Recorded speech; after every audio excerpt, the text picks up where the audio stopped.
2022년 5월 5일, 우리에겐 행복한 어린이날이었던 이날, 중국 상하이는 그야말로 지옥으로 변했습니다. 현재 중국은 제로 코로나 방역 정책으로 인해 상하이 도시를 완전히 봉쇄했습니다.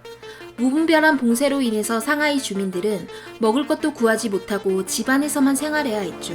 그 때문에 굶어 죽은 사람과 병들어 죽는 사람들이 속출했지만 중국 정부의 강경한 봉쇄령은 해제되지 않았습니다. 그래서 많은 중국인들은 이 같은 봉쇄령을 엄청 두려워하고 있죠.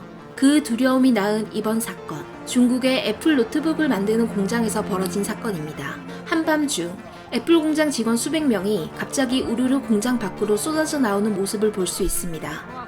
이들은 퇴근을 하는 것이 아니라 탈출을 하고 있던 거였습니다. 출구 앞에서 방역 요원들이 이들을 막아보지만 역부족이었고 결국 사람들은 대거 탈출을 했습니다. 왜 이런 일이 일어난 것일까요? 상하이 봉쇄령이 내려진 이후 이 공장 직원 2,000명은 외부 접촉을 차단한 채 기숙사에서 숙식을 해결하며 업무에 임해왔습니다. 하지만 기숙사에서도 확진자가 계속 속출하자 중국 정부에서 공장에 대기하라는 명령이 내려졌는데요. 이미 상하이 봉쇄령을 봐온 중국인들은 공장에 갇힐지도 모른다는 공포감에 사로잡혀 너도 나도 할 것 없이 목숨을 건 탈출이 시작되었습니다. 현재 중국 정부는 상하이를 봉쇄할 때 주택가 아파트 출입구에 강제로 펜스를 설치하고 개개인 집 현관문을 강제로 못 나오도록 막아버리는 모습에 공장도 봉쇄당하는 우려가 현실이 되지 말란 법도 없었을 겁니다. 그리고 봉쇄 명령을 어기면 사람을 집게로 꼼짝도 못하게 집는가 하면 테이프로 감아버리는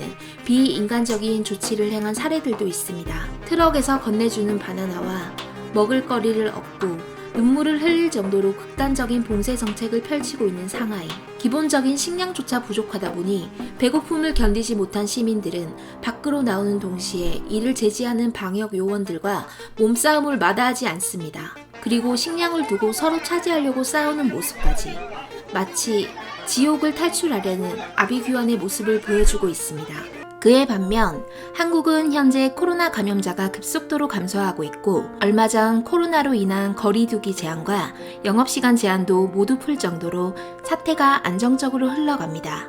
이는 정부의 코로나 초기 대응이 잘 대처되어 있고 감염자의 역학조사를 통한 감염 전파를 막은 것이 큰 역할을 했습니다. 또한 한국 국민들의 선진 의식으로 검사 키트로 스스로 감염 여부를 판단할 수 있고 감염이 되었을 시 먼저 나서서 자가격리를 하는 모습까지 보여줍니다. 한국에서는 대부분의 국민들이 백신을 맞았으며 검사 키트도 저렴하게 편의점에서 팔고 있죠.